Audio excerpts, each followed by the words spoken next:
Good morning, students. Welcome back for the online session of reading class. Are you excited to read the next chapter of the book? Well, I am extremely excited. Let's start the sixth chapter of the story Looking for the Rainbow, written by Ruskin Bond. Raju, my bodyguard, turned up after dinner, made himself comfortable on the sofa and proceeded to entertain me with all the gossip of the mohalla. When this had been exhausted, he told me tales of his village near Agra, including a scary one about a local Raja who maintained a large pool full of crocodiles. Anyone who disobeyed him was thrown into the crocodile pool.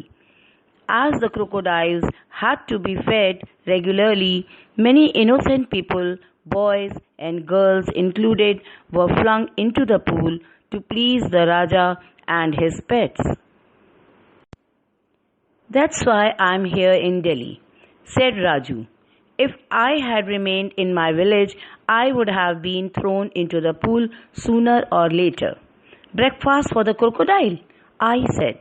I did not believe his story, but later I learned that there really was such a Raja. Captain Marriott and Earl Stevenson took a back seat while Raju told me similar hair-raising stories, and it was past midnight before we both fell asleep on the sofa. The next day, Raju took me for a bicycle ride.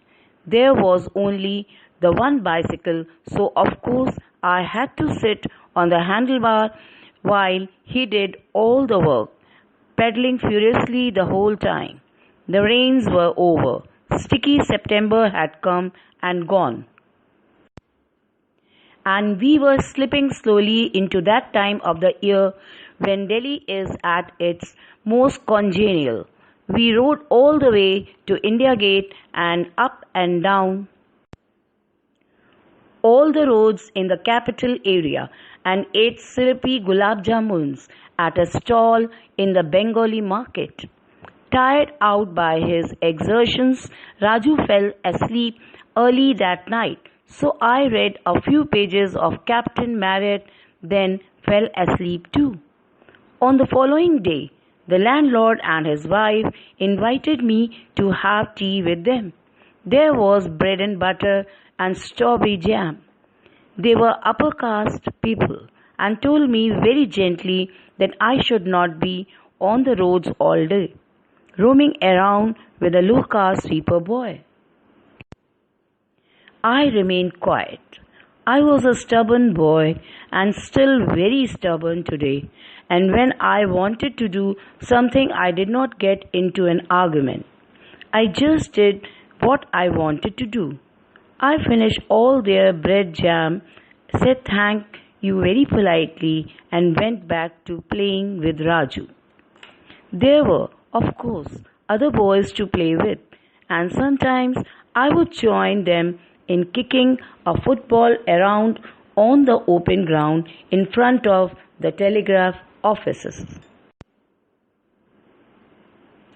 One of these was Joseph, a friendly boy from Travancore in the south, whose father was a senior clerk in the department. Which school do you go to? He asked me. I have finished school. I said airily. I have a job. I work for my father.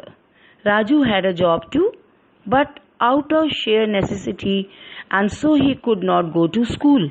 But he could ride a cycle faster than anyone, and he could tell amazing stories, like the one about a jungle boy who protected the wild animals from hunters, leading the hunters into a bog where they were all sucked down into the mud with only their tops left floating on the surface.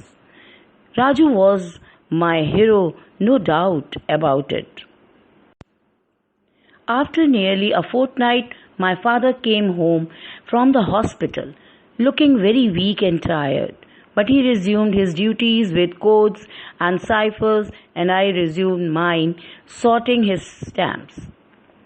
Raju returned to his quarters, but I continued to see him whenever he was free from his own arduous duties as a cleaner and errand boy in the telegraph offices.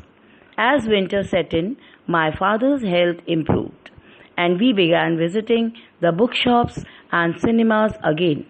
He took me to see the Red Fort in Old Delhi, and we wandered about the palaces and pavilions.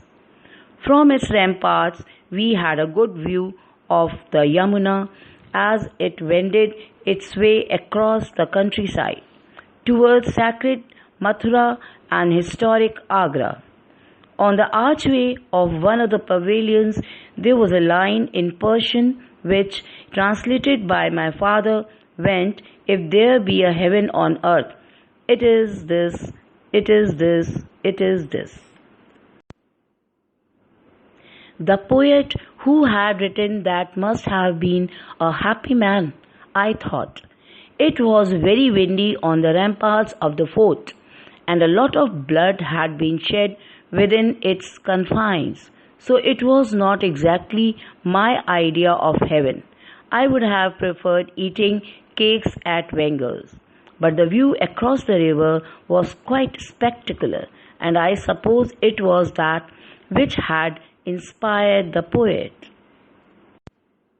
We thought of dropping in on Uncle Fred, but there was a disturbance at the railway station, so we decided to move on. The Quit India movement was still at its height. There were no cell phones then, and getting in touch with Uncle Fred would have meant making our way through an excited crowd.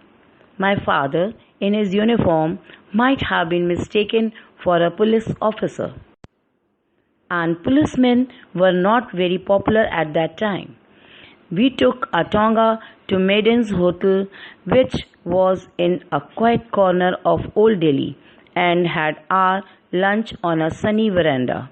Maiden's was a very beautiful building, surrounded by lawns and a variety of trees. "Why is it called Maiden's?" I asked. "It was built and run by a man called John Maiden," said my father. "Not many people know that." And then he came around to the subject of my schooling. "There is a fine old school in Shimla," he told me. "I think you will like it there, Ruskin. But, Daddy, I want to stay with you. I may be transferred soon to Karachi or Calcutta, or possibly even to Ceylon. I won't be allowed to take you with me.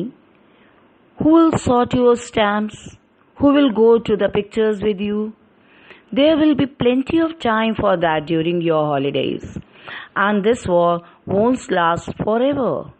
Hitler is on the run from the Russians, and the Japanese are being pushed back.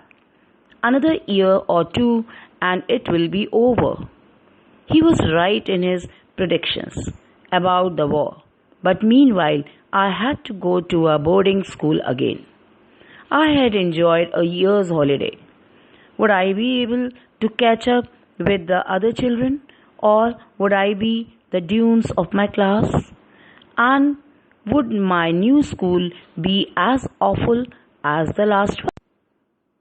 Thank you, students. Enjoy your day.